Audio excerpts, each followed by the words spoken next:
encore 2 minutes pour cadrer un peu cette notion d'acceptabilité, puisque qu'est-ce que ça veut dire, acceptabilité sociale? C'est un terme un petit peu valise, d'ailleurs, qui est un peu critiqué par les sciences sociales. Donc, très rapidement, je vous donne deux définitions. La première, c'est c'est défini comme le résultat du processus dans lequel les parties prenantes et les développeurs du projet travaillent ensemble pour décider quelles conditions doivent être remplies pour que le projet s'intègre dans son environnement. Le terme environnement, il est important. Ce qui est important de dire, c'est que ce n'est pas une démarche top-down, c'est-à-dire qui va du haut des organisateurs ou des décideurs vers le bas, mais c'est une démarche qui est participative. Donc, c'est censé être une démarche où il n'y a pas de hiérarchie. Et elle fait référence, et Gendron parle beaucoup de notions de valeurs et croyances partagées. Et pour le coup, ce qui engendre aussi une évaluation collective plutôt qu'un positionnement, ou que des positionnements individuels. Donc ça, c'est aussi une notion qui est importante dans le cadre de ce concept-là. Et alors, la définition idéale, c'est pour ça que je vous disais deux définitions en fait. Ce que disent Caron, Malenfant et Conroe, c'est que l'acceptabilité sociale, c'est le résultat d'un processus démocratique, par lequel les parties construisent ensemble les conditions à mettre en place pour qu'un projet, un programme, une politique s'intègre harmonieusement à un moment donné dans un environnement économique, naturel, humain et naturel. Donc là, c'est humain et culturel, pardon. Donc là, c'est plutôt large. Le point important, c'est un moment donné. Un moment donné, parce que le moment donné d'aujourd'hui, c'est pas le même moment donné que demain. Et c'est en ça que cette notion d'acceptabilité sociale est intéressante, parce qu'elle est évolutive, et du coup, ça demande une vraie analyse aussi de la société. Et deuxième et dernière slide, et là, on questionne un peu, quoi. C'est notre rôle aussi, c'est mon rôle d'universitaire, de questionner une notion et dire est-ce que c'est le bon terme. Et comme je vous l'ai dit, elle est un petit peu critiquée. Pourquoi ? Parce qu'en fait, elle risque en fait de réduire la focale sur une décision binaire. Je suis pour, je suis contre. Et de pas laisser, et de cliver. Et on voit bien que les réseaux sociaux en ce moment sont une raison de clivage importante, pour le coup de cliver les opinions. Donc, c'est le panneau dans lequel il ne faut pas tomber quand on parle d'acceptabilité sociale.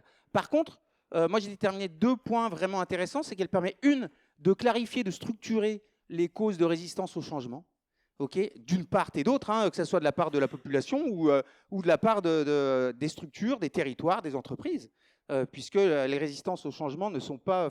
tout le monde est assujetti à ça.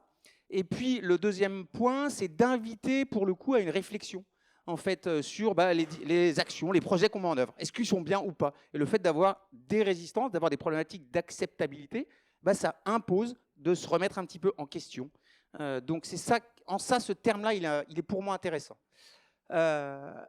Joliver, lui, il dit, il n'est plus vraiment adapté ce terme. Il préfère proposer ce triptyque de désirabilité, faisabilité, conditions de réalisation. Voilà. Alors, et c'est en ça que pour lui, c'est en utilisant plutôt ce triptyque-là, ce cadre-là, que ça permet de proposer des projets qui ont une meilleure adéquation à la société. Voilà. Et alors, pour le coup, qu'est-ce que ça veut dire, meilleure adéquation à la société? Ça veut dire aussi la prise en compte des enjeux environnementaux et sociaux et économiques, bien sûr.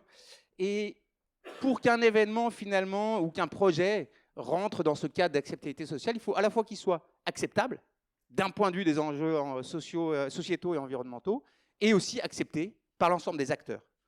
Voilà, qu'ils soient professionnels ou que ce soit les acteurs, dans tous les cas, les acteurs structurants d'un territoire. Voilà. J'en ai fini pour mon petit mot d'intro. C'était pour cadrer les choses et qu'on parte bien tous sur la même chose et que ça vous amène aussi à orienter votre réflexion pour la suite. Et puis, je vais passer la parole à notre conférencier du jour, donc en la personne de Stéphane Labranche. Donc, je suis très, très content que Stéphane ait accepté notre invitation et vienne partager son expérience et son expertise avec lui. Stéphane, sociologue, et aussi coordinateur scientifique du GIECO. Alors, le GIECO, c'est pas un GIEC, mais c'est un peu un GIEC quand même, parce qu'un GIEC, c'est un groupe international d'experts, mais là, sur le changement du comportement.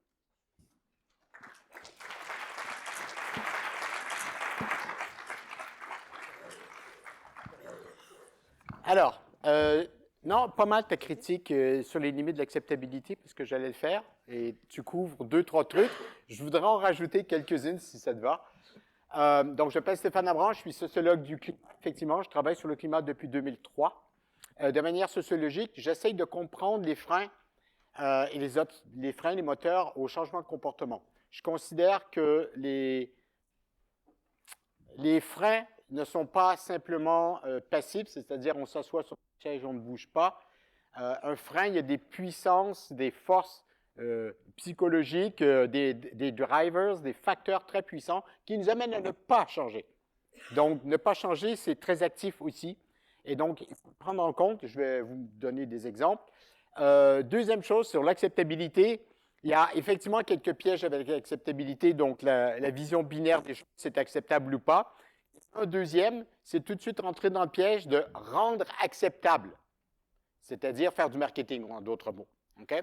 Et en fait, rendre acceptable à tout le monde. C'est impossible que tout le monde soit d'accord avec la transition.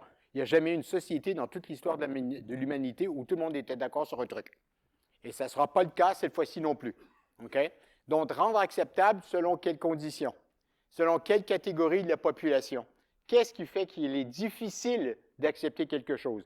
Troisième chose, franchement, c'est un point important qu'on a vu sur les questions de mobilité, en particulier à Grenoble, et sur la question de la pollution, de l'air, sur la question de la rénovation énergétique des bâtiments.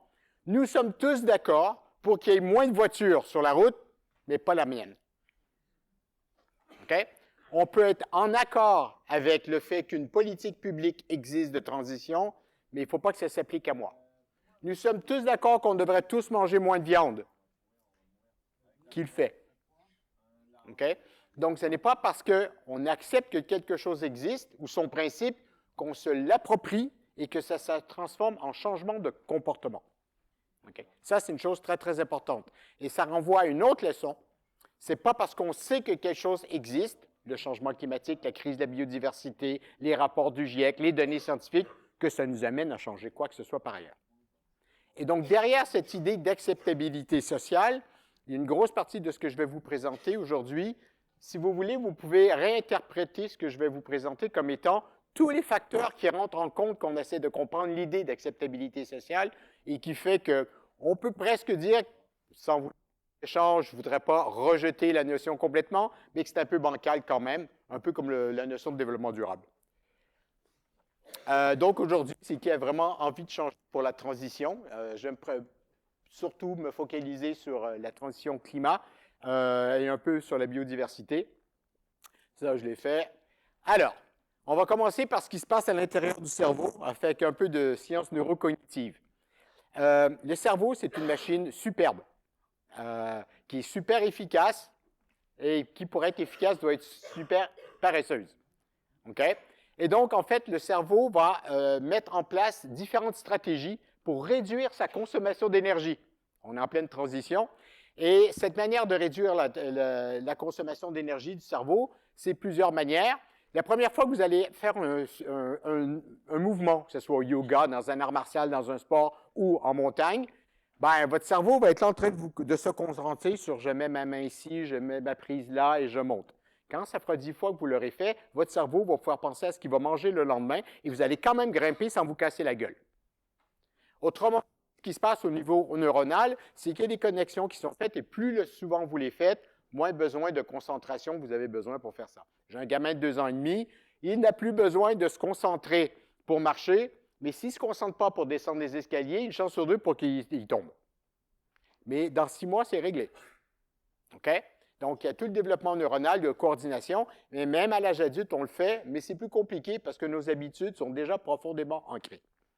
Ça, c'est la première chose, c'est qu'au niveau neurocognitif, donc, le cerveau développe des habitudes neuronales, mais aussi de pensée, de schémas de pensée, pour réduire sa consommation d'énergie.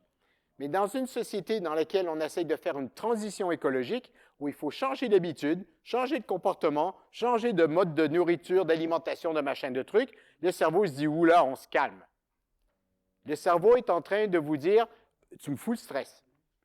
En fait, dans une grosse partie de la population, environ 60% de la population, grosso modo, 70, vous avez la plupart des gens qui se disent « Oh, c'est stressant le changement, j'aime pas trop, une étape à la fois, et selon la catégorie de mes phases de vie. Si j'ai un enfant, je vais être prêt à faire certaines choses, mais pas d'autres.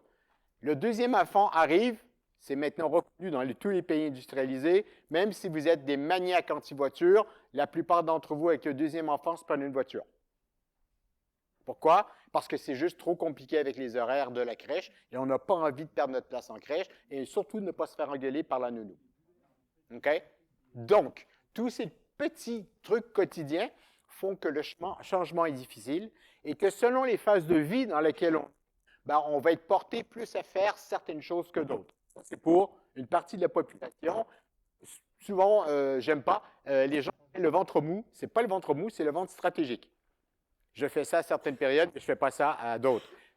Quand j'ai des enfants, je fais attention à ma bouffe, mais le deuxième me fait prendre la voiture, etc., etc., etc. Okay?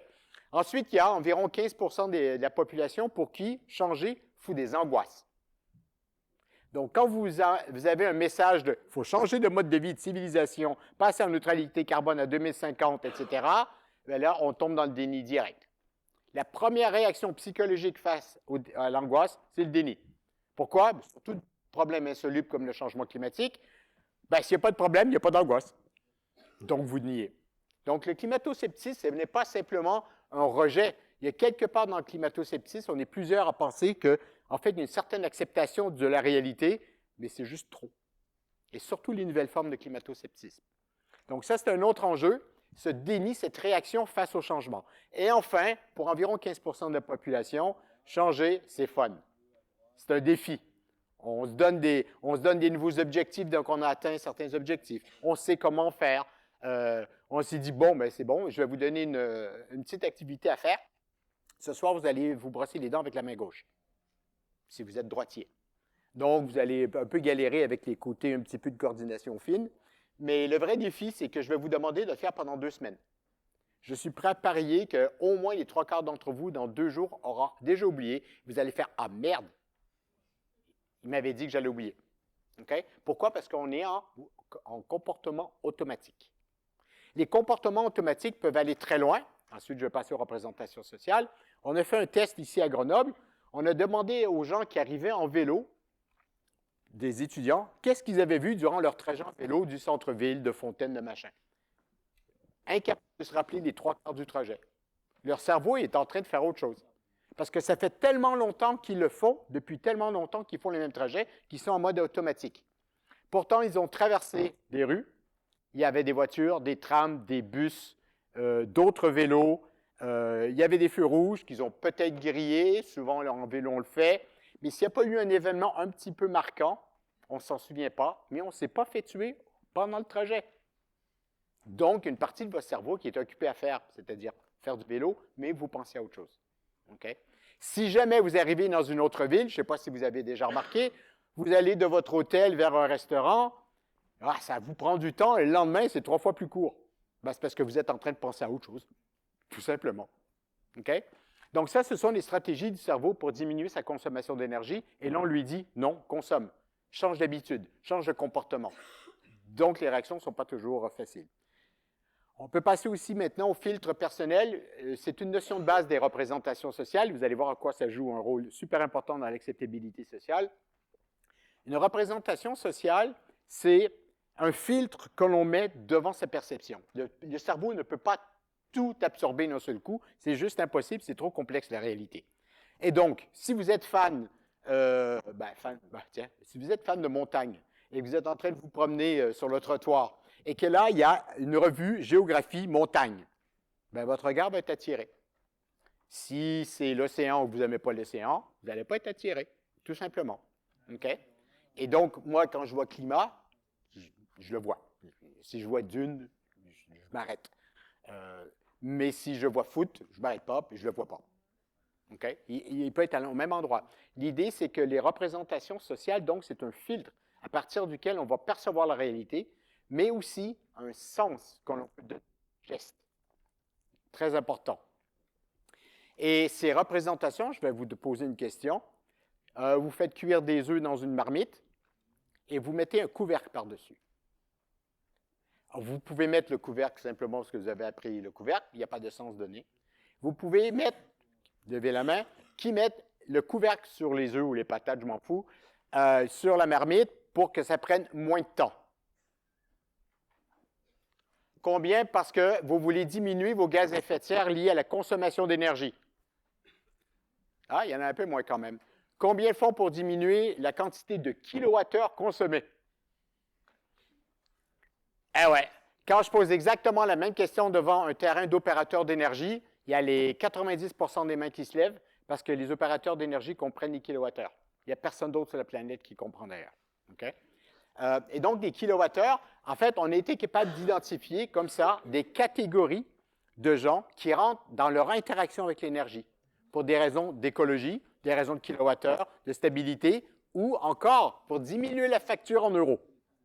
En fait, qu'est-ce qui se passe dans la réalité? On peut aussi mettre le couvercle parce qu'on a envie que les patates ou les œufs soient cuits en même temps que la viande. Question de gourmandise, on n'a pas envie de manger un trop cuit ou l'autre passé ou un froid et l'autre chaud. Et qu'est-ce qui se passe quand vous avez du gaz? Bien, souvent, vous mettez le couvercle, ça déborde, vous pestez, vous enlevez le couvercle et finalement, on finit de cuire sans couvercle. Ça, c'est la réalité des choses. Donc, le cerveau et tout ça, nos habitudes sont imprégnées là-dedans. Et donc, l'acceptabilité d'un opérateur d'énergie qui vous dit mettez le couvercle sur votre cuisson, l'acceptabilité sociale de ce geste rencontre tous ces problèmes. Okay? Et donc, regardez-moi ça, c'est sur la biodiversité. Une représentation sociale va jouer un rôle très important dans la manière d'entrer en interaction avec l'écologie. Là, vous imaginez le petit panda, symbole d'une grande association internationale de protection de la biodiversité. Et là, vous imaginez, vous envoyez devant la FNAC des gens qui vont aller essayer de recueillir des dons, faire signer des pétitions. Ils ont le petit panda, et c'est chouette, le panda, c'est mignon. Est-ce que vous donneriez de l'argent à quelqu'un qui a comme pancarte et affiche et symbole ça?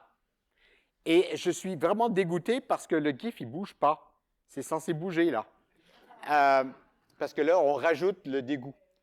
Je vous rappelle que le dégoût est une des émotions fondamentales humaines qu'on retrouve dans toutes les sociétés à un très, très jeune âge. Okay? Donc, vous voyez bien que la représentation sociale joue un rôle, mais ce qui est important de comprendre, c'est que la représentation sociale n'est pas nécessairement scientifiquement valable ni valide. Okay? Vous perdez le panda, la biodiversité s'en fout un peu. On perd le ver de terre, nous sommes tous foutus parce que la terre ne peut plus produire. En termes de biodiversité, ça, c'est une espèce clé de voûte, pas le panda. Mais essayez de recueillir des fonds. C'est impossible. Et donc, ça, ce sont des choses qu'il faut prendre en compte, en fait, qu'on essaye d'avoir des mesures, d'avoir des nouveaux projets innovants. C'est comment les gens perçoivent ce que vous êtes en train de leur fournir comme information ou comme argument. J'aime bien ce nudge. Alors, pour les nudges, le nudge le plus connu, c'est celui qui, selon l'histoire et la légende, est né à l'aéroport Schiphol à Amsterdam. Les gens qui nettoyaient les urinoirs des garçons en avaient ras-le-bol d'avoir du pipi partout, parce que les mecs, apparemment, ne s'est pas visé, et ils ne savaient pas quoi faire, donc ils ont mis une petite fausse mouche. Là, les filles, vous ne savez pas ça, hein? Mais une petite fausse mouche dans le fond de l'urinoir. Puis nous, étant des gens simples, nous les hommes, ben, on regarde l'urinoir, on regarde la mouche, et on vise là où il faut. Ça a super bien marché. Ce n'est pas une contrainte, ce n'est pas une obligation, il n'y a pas un grand discours qui va avec, il n'y a pas d'explication, ça attire l'attention et amène le comportement dans une direction spécifique. Donc ça, c'est un nudge très simple en fait. L'autre nudge que vous connaissez tout le monde si vous conduisez dans les villages en particulier, c'est le petit sourire quand vous allez en bas de 50 et le monsieur pas content, comme dirait mon fils, quand vous allez un peu trop vite. C'est un nudge qui marche plutôt bien d'ailleurs. Les gens ralentissent en général. Ça, c'est un nudge, une photo que j'ai prise juste à côté du marché Saint-Bruno. C'est un nudge un peu plus complexe. Pourquoi? Parce qu'en fait, on voit bien que ce sont des enfants qui ont dessiné. Donc là, ça fait l'appel à des émotions spécifiques pour les enfants. Et ne faites pas pipi sur nos bonhommes qu'on a dessinés. Et ça, en fait, ça marche plutôt bien, au dire des personnes qui l'ont fait. Il y a moins de gens qui font pipi, ça pue moins l'urine. Et donc, en fait, mais c'est plus complexe parce que là, il y a quand même des messages. On sait que c'est fait par des enfants. Si un adulte ou une affiche de la ville qui a été posé là pendant 2 ans et ça n'avait absolument pas fonctionné, ben justement, ça ne fonctionne pas et ça semble mieux fonctionner. Donc, c'est une autre forme de nudge qui fait appel à des émotions un peu différentes qu'une affiche de la ville. Le regard des autres. Alors, une représentation sociale, est-ce que ça ne fait pas rêver, ça? C'est comme toute la publicité pour aller chez moi au Québec. On vous attire, vous les Français, avec la petite cabane sur le bord du lac, en bois, hein, avec le huard qui chante son truc, là, le canard. Une chose que la plupart des Québécois ne connaissent pas, il faut le dire. Il y a 3 millions de personnes en ville à Montréal, mais c'est comme ça qu'on vous attire pour venir chez nous. Et donc, en fait, vous avez toujours cette espèce de vision rêvée du Québec, qui est une représentation sociale du Québec. Mais n'empêche que ça joue un rôle. Si vous aviez, j'ai tenté, je n'ai pas trouvé une bonne photo, des files d'attente en montagne. Mais ce n'est pas avec ça que vous allez vendre un événement en montagne, hein? Même si c'est la réalité. Et donc, ben, ça pose problème. C'est sur le regard des autres. Et ce regard-là, il est vraiment là, je suis en liberté. Voilà. Ça ressemble d'ailleurs à des photos de pub des pubs de voitures où le 4x4 se retrouve seul dans Paris à 8 heures le mat'. OK? Donc, le shaming, les normes sociales, je voulais en venir à ça, c'est qu'une norme sociale, c'est ce qui est considéré comme étant bien, juste socialement pour un groupe. Pendant longtemps, une des normes sociales en matière d'avion, c'était avec fierté, j'ai pris l'avion, je suis allé visiter un autre pays. Maintenant, la norme sociale a évolué. Les gens sont gênés d'aller dans un autre pays, mais ils le font quand même. Mais ils justifient le fait qu'ils ont pris l'avion. Maintenant, avant, on en était fiers. Maintenant, on se justifie. Donc, il y a un changement de norme sociale qui n'est pas encore accompagné de beaucoup de changements de comportement. Les prévisions de l'industrie d'aviation, du tourisme international, disent que d'ici 2033-2035, on va avoir doublé le nombre de personnes qui prennent l'avion, le nombre de voyages en avion. Les commandes sont énormes. Okay? Donc, on a beau avoir en évolution, à voir à quel point ça va avoir un impact sur le voyage réel, en fait. Le végétarisme, c'est la même chose. Dans certains pays, manger de la viande, c'est même considéré comme pas très bien. Notamment si vous allez en Inde, là, il ne faut même pas parler de la vache ou du porc. Alors qu'ici, en France, le végétarisme pose encore un problème et qu'il y a un gros gap de génération sur ces questions-là. Moi, les étudiants à qui j'enseigne à Sciences Po, qui ont 22, 20 ans et qui suivent cours séminaires sur le climat, sur 13 depuis plusieurs années, j'en ai 10 qui sont végétariens. Mais il y a seulement 2% de la population française qui est végétarienne. Donc là, on voit bien qu'il y a un écart là-dessus et que donc le simple fait de manger de la viande commence à être un objet de discussion politique, éthique, morale, de valeur, etc., qui commence à empoisonner un peu la vie des végétariens d'ailleurs et de ceux qui mangent de la viande aussi, selon eux. Donc, sur les normes territoriales, on peut aussi finalement renvoyer une image de soi, donc le regard des autres.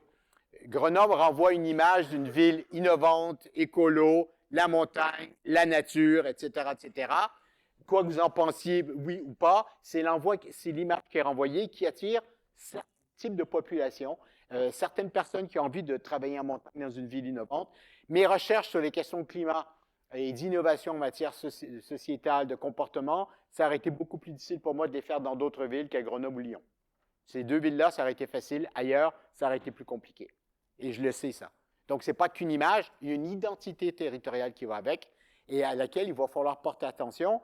Et donc, votre identité territoriale de montagne, si à 90%, elle repose sur du ski et du grand tourisme de masse en hiver, ben, c'est non seulement vous allez vous battre ou rentrer en interaction avec des intérêts économiques locaux très réels, mais aussi avec quelque chose d'un peu plus subjectif, d'un peu plus subtil, qui est de l'ordre de l'identité. Comment on se sent fier de son territoire? Comment on a envie de le vivre? Comment on a envie que les autres le vivent avec nous aussi? Donc ça, ce sont des questions qui jouent un rôle dans l'acceptabilité sociale de certains projets, et notamment avec les questions de climat, sur la diversification économique des territoires de montagne, saisonniers, etc.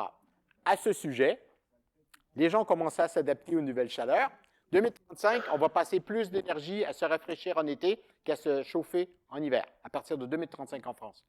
On voit déjà depuis 2018 une diminution des nuitées touristiques en été, le bord de la mer, et une augmentation en montagne. Et ça, ce sont des tendances lourdes qui vont rester et s'amplifier avec le changement climatique. C'est clair. Okay? Je vous rappelle, je n'ai pas besoin de vous rappeler l'état des stations de basse montagne et de moyenne montagne. Une fois qu'on a dit tout ça, j'ai fait aussi d'autres recherches pour tenter d'évaluer la place de l'écologie dans le changement. Quel est le statut? Je regardais des études dans les années 2000, l'INSEE, Eurobaromètre, qui disaient « Ah, on a une augmentation de l'usage du vélo. Donc, en fait, les gens sont plus écolos qu'avant. » J'ai dit « Est-ce que vous leur avez demandé? » Ben non, mais c'est une pratique écolo. Oui, mais pourquoi est-ce qu'ils font du vélo, eux? Ah, ben on ne sait pas. Donc, une grosse partie de mes recherches a tenté de comprendre la place de l'écologie dans le mode de décision des gens. Et en général, désolé de le dire, l'écologie n'est pas un argument pour changer de comportement pour une grande partie de la population. Okay? On ne devient pas végétarien parce que c'est bon pour la planète. On devient végétarien parce que c'est bon pour la santé et parce que traitement éthique des animaux. Si je deviens végétarien, on n'a pas besoin de se préoccuper du traitement éthique des animaux. Ça, sur des grandes enquêtes, on le voit. Okay? Si on demande aux gens pourquoi vous faites du vélo, ben parce que j'aime ça et que c'est plus rapide en ville, souvent, que la voiture. Et deux, pourquoi vous n'en faites pas? C'est pas parce qu'ils sont anti-écolos, c'est parce qu'ils ont peur de se prendre une bagnole, et je cite, dans la gueule. Okay? Ils ont peur d'avoir un accident. Vous voulez améliorer l'usage du vélo en ville? Ben vous faites des pistes cyclables. Vous n'avez pas sécurisé. Vous n'avez pas besoin de faire un grand discours sur le climat pour tenter de convaincre les gens là-dessus. Vous faites en sorte que les gens n'aient pas d'accident. C'est beaucoup mieux. Okay? Donc, en général, l'argument pour amener à des changements de comportement, ça ne fonctionne pas. Et mieux vaut pas l'utiliser. Trouvez des co-bénéfices. D'autres manières de dire, d'aller dans la bonne direction, de dire « Ouais, mais regarde, c'est super fun de faire ça », plutôt que de dire « C'est bon, tu vas sauver la planète ». Okay? Ça ne fonctionne pas bien, sauf avec des gens qui sont convaincus. Et les gens qui sont déjà convaincus sont déjà en mode d'action. Donc, je suis désolé de dire, mais sociologiquement, ça ne nous intéresse pas. Ceux qui nous intéressent, c'est ceux qui ne savent pas trop comment faire, ceux qui hésitent, etc., etc. Okay? Donc, une des premières leçons, c'est réduire la charge cognitive. C'est-à-dire que si vous voulez avoir un projet de territoire et vous le présentez à quelqu'un, et là vous dites, ben, vous faites le boulot, moi je me tire parce que j'ai fini mon travail sur papier, ça ne marchera pas. La charge cognitive de devoir engranger du changement, de devoir intégrer les effets du changement climatique sur mon territoire en 2030, 2040, 2050, comment je me prépare maintenant pour plus tard, comment je change mon document de planification, comment je change l'activité économique, comment je fais monter les gens en haut en bus électrique ou quoi, je fais quoi avec les parkings et les voitures, est-ce que j'améliore l'accès à la gare, tout ça, ce sont des investissements importants, mais surtout des problèmes cognitifs à résoudre. Et donc, plus vous avez une solution clé en main, plus facilement elle est acceptée par les gens qui doivent la mettre en œuvre. Okay? C'est super important ça. Mais ce qui veut dire, ce qui implique, ça c'est super important aussi, que vous devez prendre une charge cognitive supplémentaire. Si vous avez une approche collective du changement par équipe et que vous voulez amener l'équipe à changer, ben, vous devez le faire plus que les autres. Et là, il y a toute une littérature qui parle justement de capitaines ou de collègues, des alliés, de trouver des alliances avec qui vous pouvez partager cette responsabilité jusqu'à ce que les nouveaux comportements soient devenus des habitudes tellement ancrées que vous n'avez plus besoin. Jusqu'à ce qu'à un moment donné, dans une collectivité territoriale, on ne parle plus climat. Pourquoi? Parce qu'on le fait automatiquement, quoi qu'on fasse. Okay? Il y a quelques villes en France où c'est le cas. C'est même pas besoin d'en parler, c'est évident. Ça devient ce qu'on appelle de la cognition implicite. C'est évident. Donc, on n'en discute pas, on part de là.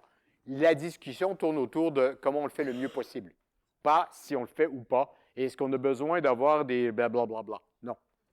Okay? Donc, cette réduction de la charge cognitive, elle est plus importante au départ, et ensuite, une fois que les nouvelles habitudes mentales, mais de comportement aussi, ont été enracinées, ben là, il n'y a plus d'effort à faire. C'est la nouvelle façon normale de fonctionner.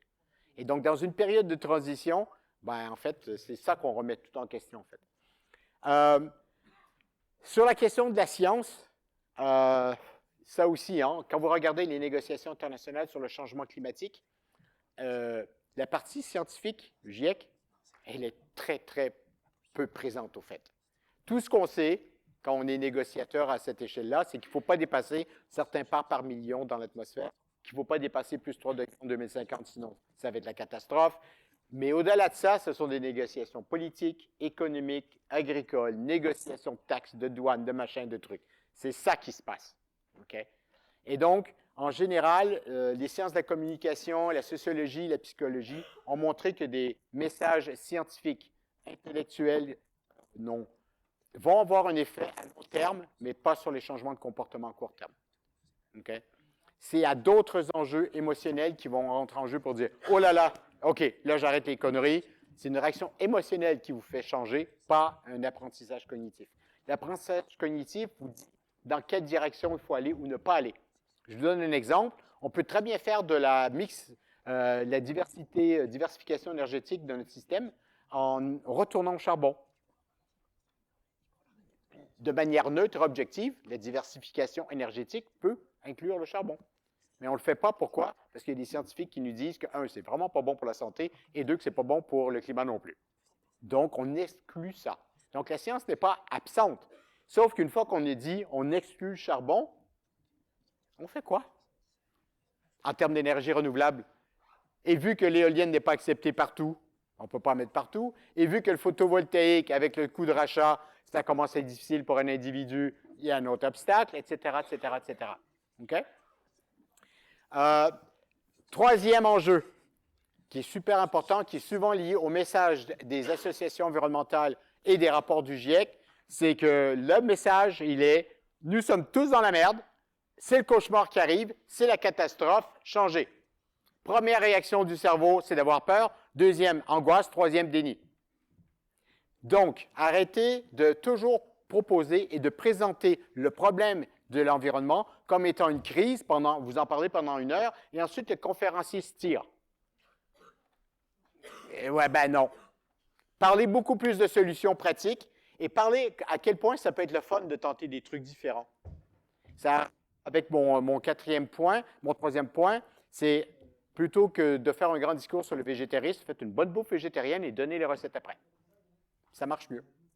Et là-dessus, enfin, je ne sais pas si vous avez remarqué pour ceux qui font des buffets dans des conférences, donc il y a les chefs qui commencent à s'y mettre et ça risque d'avoir un effet sur une partie, en tout cas, de la cuisine française dans les années à venir. Et donc ça veut dire plus de fun aussi. Okay? Le meilleur argument passe par la bouche, pas par la tête. Un autre point qu'on a remarqué qui a émergé sur les questions d'adaptation, mais aussi dans les écoquartiers, donc c'est transversal. Vous avez en matière d'agricole, c'est un hasard complet, quelqu'un de l'Institut d'agriculture, un chercheur, qui arrive et qui dit à l'agriculteur, fais pousser des carottes et des patates de cette manière-là et cette manière-là, il se fait bouler direct. L'agriculteur, il sort sa fouche, il dit, retourne dans ton bureau. Si vous avez un agriculteur qui a exactement le même message et qu'il porte à un autre agriculteur, il est accepté. En fait, la communication se fait beaucoup mieux entre pairs. Le plombier doit parler au plombier. Et ça, c'est un exemple qu'on a vécu ici avec la caserne de Bonne lorsque ça a été construit. Le maître d'œuvre arrive pour dire au plombier, qu'est-ce que tu fous avec tes trous dans le mur? Ils sont gros comme ça, ton tuyau est gros comme ça me fait, en fait, un pont thermique, ça réduit l'efficacité énergétique de mon bâtiment, je n'arriverai pas aux optimums ni à l'objectif, et donc moi, je vais perdre du pognon, parce qu'il y avait des pertes de pognon si on n'atteignait pas l'objectif. Et donc, le plombier dit d'aller se faire foutre. Et donc là, il ne savait pas trop quoi faire, et cette expérience se répète plusieurs fois. Et donc, c'est l'Agence locale de l'énergie et du climat qui a une super idée. On va faire venir des plombiers, des électriciens et des gens du BTP qui ont déjà fait ça et qui vont montrer comment le faire. Et là, ce n'est pas le même langage. Tu prends ta douille de 15, tu fais ton trou, tu mets ça par-dessus, il n'y a plus de pont d'air. Ah ouais, OK. Ce qui est important là-dedans, ce n'est pas seulement parce qu'il y a une reconnaissance quasi anthropologique entre deux clans, c'est-à-dire les plombiers avec les plombiers, les agriculteurs avec les agriculteurs, c'est que là, on a affaire à une nouvelle manière de faire, on ne sait pas comment. La personne qui est en face a déjà expérimenté, est déjà passé par un processus d'apprentissage et il peut réduire le temps d'apprentissage et donc la charge cognitive de la personne qui est en face en lui donnant les solutions directes et en n'ayant pas expliqué comment il est arrivé à la solution. Il y a quelqu'un d'autre qui a fait ça, travaille pour lui. Et ça marche très, très bien. Donc, l'idée là-dedans, c'est que si vous avez un nouveau projet de territoire ou des nouveaux projets dans un territoire, allez voir ailleurs si ça n'a pas été fait ou quelque chose de semblable pour dire, bien, venez nous en parler. Et là, ça passe beaucoup mieux. Rien de tel qu'un élu pour parler à un autre élu, un chef de service pour parler à un autre chef de service. Ça marche très, très bien. L'autre chose, c'est qu'apprendre, ça s'apprend. Encore une fois, c'est la charge cognitive. Quand on apprend dans les collectivités territoriales, je sais toujours celles qui sont en avance sur les autres. Quelques critères. Le premier, c'est que celles qui sont en avance ne parlent pas de développement durable, elles parlent de transition. Certaines, même entre employés, parlent de transformation, mais ça, ils ne disent pas public, c'est trop compliqué.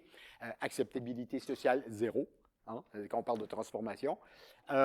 Mais aussi, là, ce qu'on voit, c'est que on voit une approche transversale au climat. Il n'y a pas un service climat séparé du restant. Les collectivités territoriales, les institutions, les organisations internationales, l'Europe, ont tous fini, pour celles qui sont avancées, à mettre du climat et de l'environnement partout. On a une DG mobilité, il y a quelqu'un qui bosse sur le climat. Il y a le DG agriculture, il y a quelqu'un sur le climat, etc., etc. Donc, on n'a pas une séparation. On a une manière transversale d'aborder la question des différents projets d'urbanisme. On ne fait pas que planter des arbres, on commence à penser maintenant aux futurs insectes et maladies des arbres qui vont arriver à cause du changement climatique et on décide quel type d'essence d'arbre on va planter maintenant pour pas que ça crève dans 15 ans.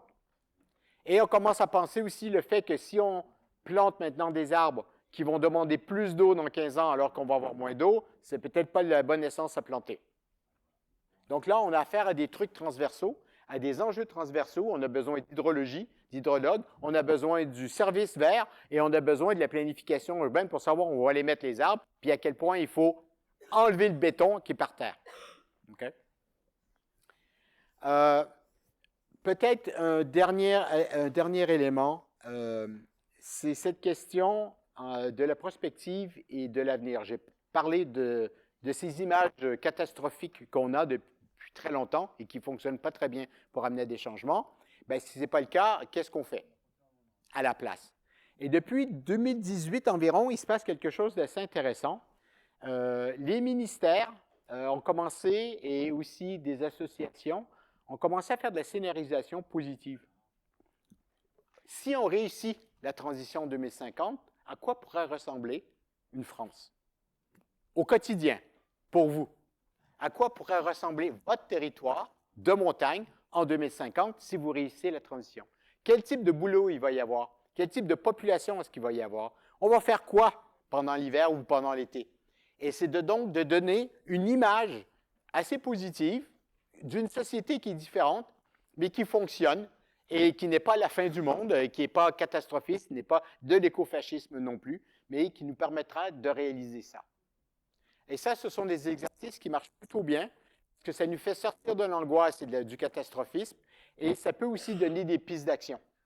Et en tout cas, pour moi, il ne s'agit pas d'avoir une seule vision de la France qui a fonctionné en 2050, on a gagné, c'est d'en avoir plusieurs, parce qu'il n'y en a pas une qui va être réalisée, mais qu'on peut peut-être aller piocher pour dire « ça, j'aime pas », et donc à nous aider maintenant à prendre des décisions qui vont faire que ça va être plus ou moins intéressant, que ça va être plus ou moins acceptable, plus ou moins attirant pour des gens.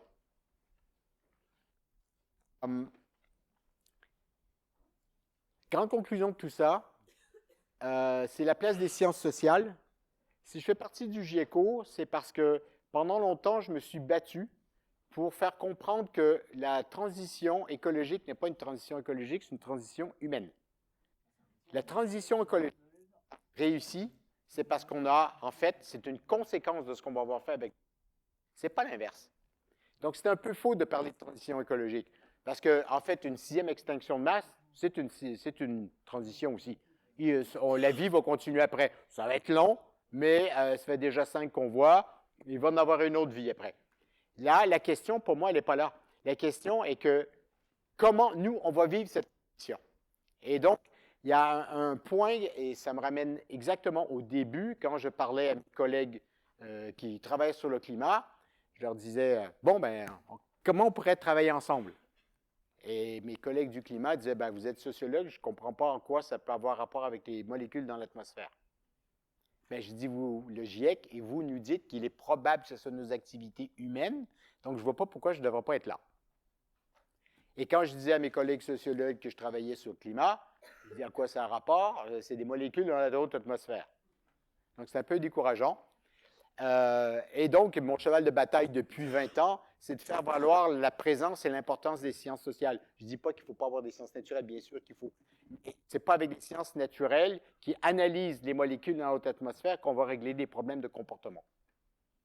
Absolument pas. Donc, voilà. Ça renvoie à un problème. Autre anecdote, vous allez voir que ça change. Je suis en train de participer à une conférence de préparation pour les négociations de Copenhague. Donc, c'est les scientifiques qui sont là. Et là, le GIEC commence à sentir qu'il leur faut un peu plus de sciences sociales. Donc, ils nous font venir le plus d'entre nous et nous mettent ensemble avec d'autres sciences. Et là, je commence à raconter ce qu'on a compris sur la mobilité, sur le subjectif et tout. Et là, il y a une scientifique qui lève la main et dit « Comment on fait pour convaincre les gens d'arrêter de prendre une voiture? » Ben, ça dépend de leur phase de vie, ça dépend de tout ce que je vous ai raconté, ça dépend de. Et là, elle me dit, ben, si vous n'êtes pas capable d'avoir une réponse claire, pourquoi est-ce que vous devriez être là? Les choses ont un peu changé, on y pris un peu plus sérieusement, mais pas complètement encore. Okay? Donc, une des raisons pour lesquelles je fais ce type de conférence, c'est, oui, il ne faut pas abandonner les sciences naturelles, mais il faut que nous, on soit plus présents. On a eu la difficulté, nous, sciences sociales, à s'approprier de cette question-là. Souvent, en France, c'était, ben, il n'y a personne qui a bossé là-dessus, donc tu ne feras pas une thèse de doctorat là-dessus. Ça commence à changer. À Sciences Po, il y a un master transition écologique à Sciences Po, avec une année de cours de sciences, bon, pour les nuls, mais quand même, de sciences dures hein, pour les nuls. Et ensuite, ils passent en mode sciences complexes, c'est-à-dire les sciences sociales en deuxième année. Voilà. Je vais arrêter là. Je vais vous laisser, ça va donner un peu de temps pour les questions. J'imagine qu'il y en a quelques-unes. Je vous ai envoyé plein de pistes de réflexion sur les sciences sociales, sur comment les résultats qu'on a eus. Vous avez peut-être des questions sur comment on travaille aussi, si vous avez besoin. Donc voilà. Merci.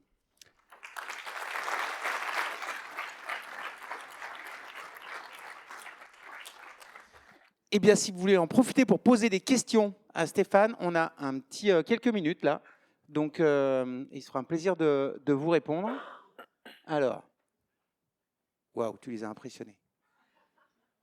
Ah, on en a une. Tu vas, Loris? Il faut que tu cours, Loris, comme en trail. Hein. Vas-y.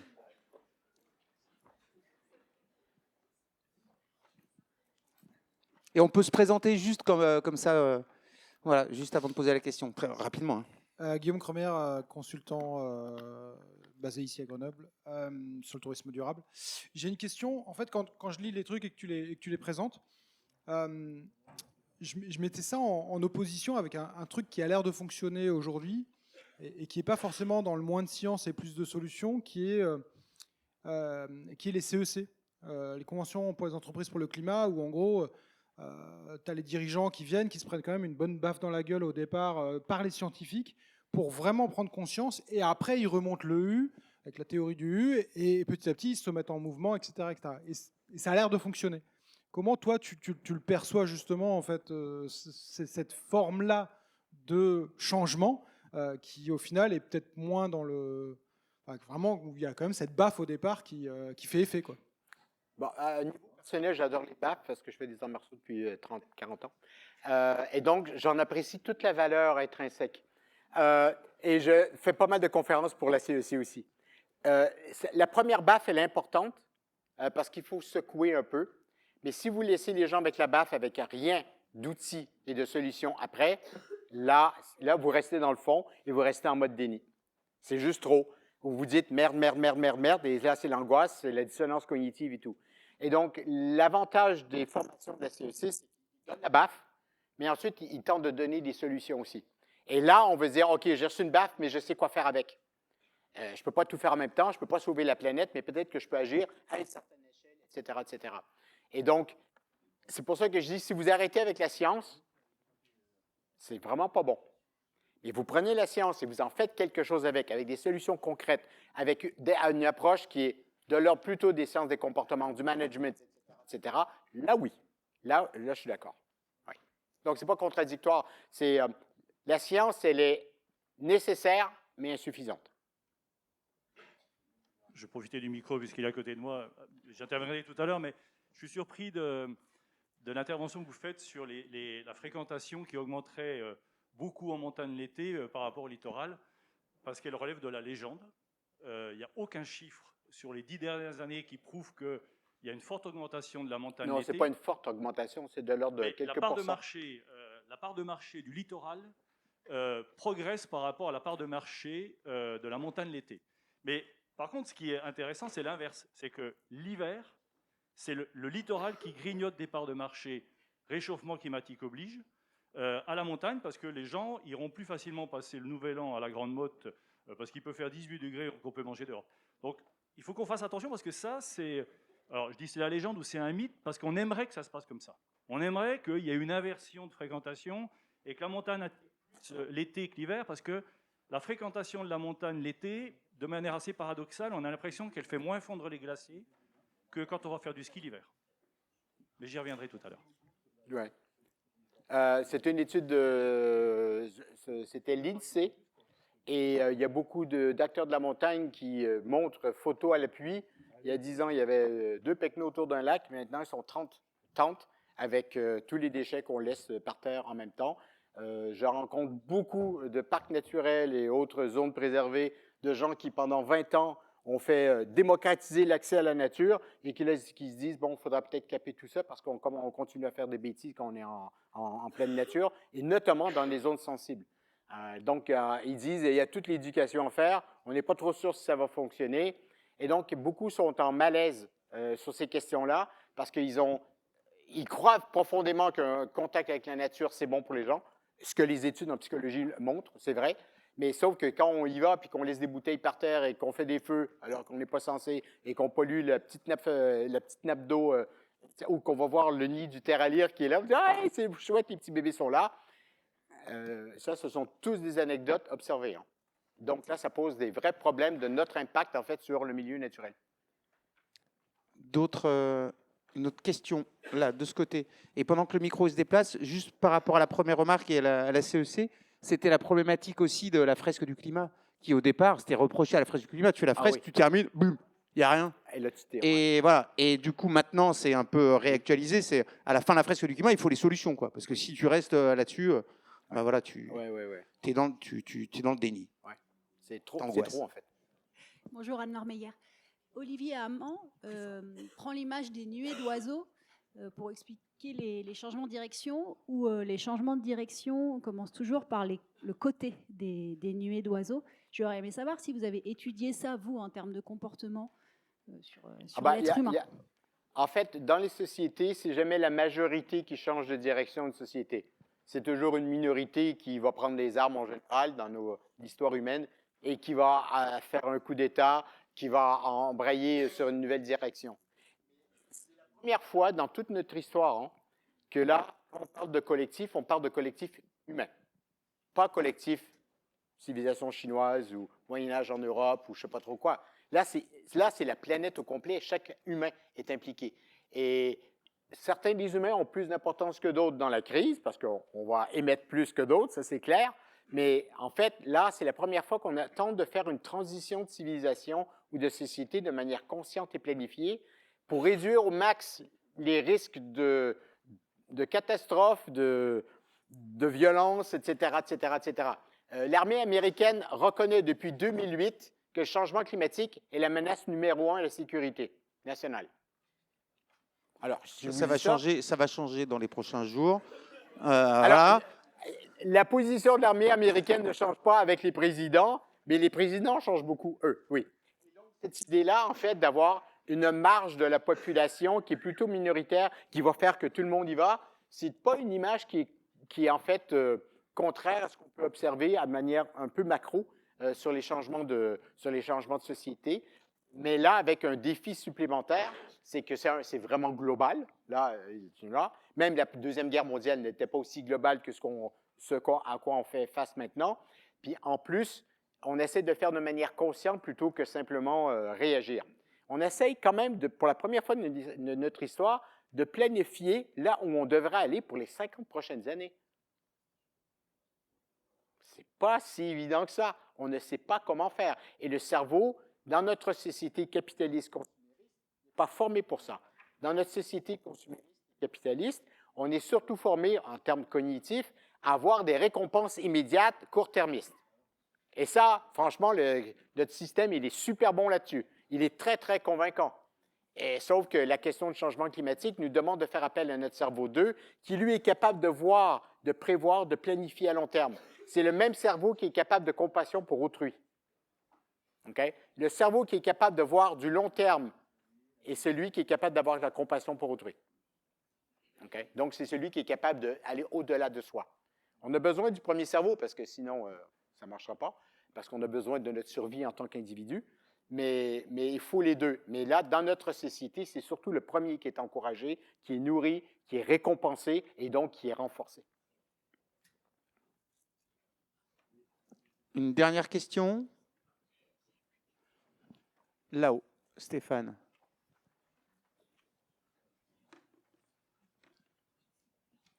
Bonjour.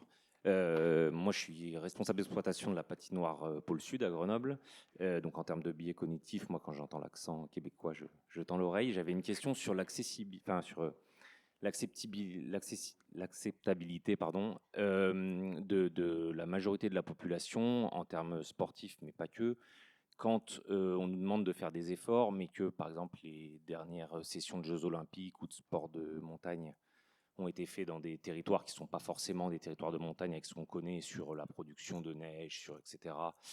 Quand nous, en tant que patinoire, on nous demande de faire de la glace et que les fédérations poussent pour faire des choses au mois d'août sur des périodes qui ne sont pas du tout propices à ça, quand sur Internet, on vous met des photos de villes américaines, chinoises, etc., toutes allumées, éclairées, et qu'on vous dit, et de l'autre côté, on nous demande d'éteindre la lumière, enfin de penser à éteindre la lumière en sortant de la salle de bain ou des toilettes. Comment on gère ça sur le côté, en fait, tout le monde a l'impression que moi, on me demande de faire des efforts, mais que la réalité, elle est ailleurs, enfin, le besoin, il est ailleurs. Je vais vous donner la réponse un peu psycho là-dessus. C'est que il y a deux fonctionnements, je réduis, mais quand même, ça marche bien. Il y a deux types de fonctionnement là-dessus. Il y a récompense, motivation intrinsèque et motivation extrinsèque. La motivation intrinsèque, c'est celui qui change et qui se fout de ce que les autres pensent parce qu'il n'aime pas avoir une dissonance cognitive. Donc, il n'aime pas cet inconfort de dire « mon principe, c'est ça, mais je suis là. » Et là, la différence entre les deux, moi, je suis un peu comme ça. La motivation extrinsèque, il n'y a aucun jugement de valeur, c'est juste deux fonctionnements, demande une récompense extérieure. Ce n'est pas une récompense nécessairement matérielle, ça peut être une récompense symbolique, ou de savoir, par exemple, que si je fais un effort, il y a un chiffre quelque part qui me prouve que ça a servi à quelque chose. On demande un lien avec une réalité, avec les motivations extrinsèques, pas nécessairement avec une motivation intrinsèque. Donc, d'ailleurs, on peut avoir des motivations intrinsèques et ne pas être très efficace en matière de changement de comportement en termes d'impact sur le réel, parce qu'en fait, on se suffit à soi-même. Donc, un peu de réel, ça fait du bien aussi. Et donc là, justement, en tant qu'individu et dans votre équipe, où est-ce que vous vous situez? Comment vous faites pour alimenter le système de récompense de l'autre qui est en face? Et puis là, vous dites, non, ça ne sert à rien d'éteindre la lumière. C'est vrai. Mais si tout le monde l'allume, voilà. Et donc, c'est toujours cette espèce d'effet colibri dont on parle. Moi, je n'y crois pas trop à tous les colibris parce qu'en fait, certains d'entre nous sont des colibris, puis les autres ne le sont pas. À un moment donné, il faut commencer à penser plus collectif. Et c'est là que on voit une augmentation en France, mais dans les pays industrialisés, des politiques contraignantes ou obligatoires, parce que justement, il y a un moment donné, ça ne se fait pas assez vite, parce que la motivation, ils ne sont pas. Et donc, il y a des choses à faire sur ces questions-là, mais au-delà d'un individu, moi, je commence à penser, une fois qu'on comprend pourquoi un individu fonctionne ou pas, le meilleur moyen, c'est de prendre l'individu et de le mettre dans un cadre dans lequel quoi qu'il fasse, ça va quand même être mieux que s'il était dans un autre cadre. Je pense simplement à un exemple super facile, rénovation énergétique de vos bâtiments.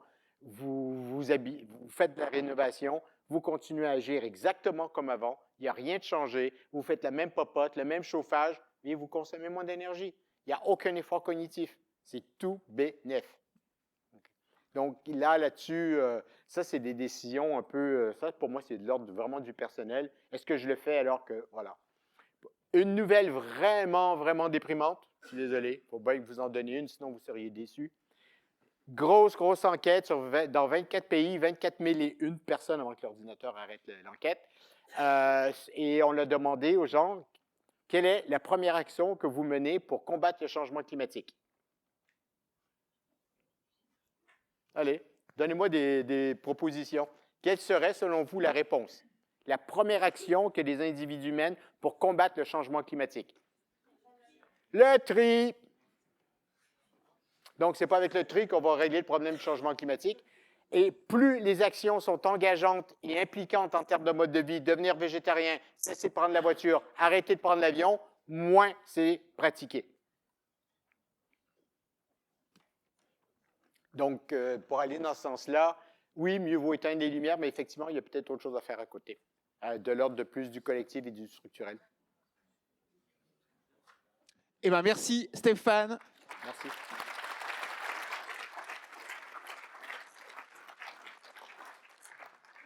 Donc j'espère que le terme inspirante aura été adapté à cette conférence. Un grand merci encore, Stéphane, pour ton partage. L'assistance était en tout cas hyper attentive. Donc ça veut dire que tu as bien capté leur attention et j'espère que vous allez continuer à réfléchir et que ça va semer un petit peu des graines dans vos esprits